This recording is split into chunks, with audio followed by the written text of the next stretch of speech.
Fears of a Russian invasion of Ukraine continue to rise across the globe. European countries are already taking steps to protect their national security.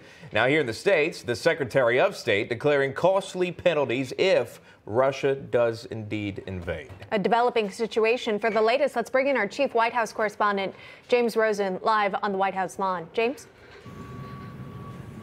Emma and Sean, good morning to you. Our viewers will recall that President Biden faced intensive criticism after last Wednesday's news conference in which he openly mused aloud that he guessed that Russian President Vladimir Putin will, after all, invade Ukraine because he's got to do something, and in which the president also suggested that the Russian Federation might face less severe consequences if it only mounts a, quote, minor incursion into Ukraine. Well, perhaps as a way of dispelling that criticism and suggesting a posture of greater resolve.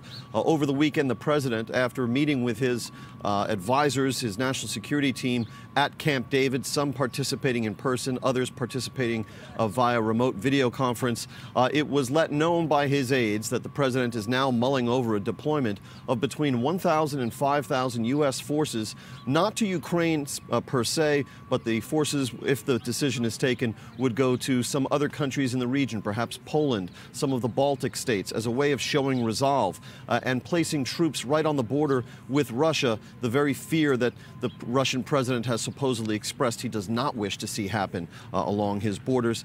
The Secretary of State, appearing on some of the Sunday morning talk shows, said, quote, "We are not sitting still." Even as we're engaged in diplomacy, even as we're engaged in dialogue, we are building up defense, we're building up deterrence. We've now provided to Ukraine more security assistance this year than in any previous year. We have rallied allies and partners around the world.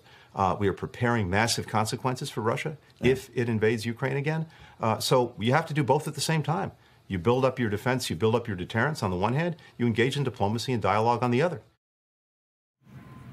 So where U.S. officials, including here at the White House and at the Pentagon, had stated explicitly last week that a Russian invasion of Ukraine could come, quote, at any moment between mid-January and mid-February, we expect there will be no hostilities at least through this week, because it's during this week, the current week, that the U.S. and Russia are supposed to exchange written documents addressing each other's concerns following on last week's meeting between Secretary Blinken and the Russian Foreign Minister Sergei Lavrov in Geneva, Switzerland. Sean and Emma. All right, we'll wait and see what comes from those conversations.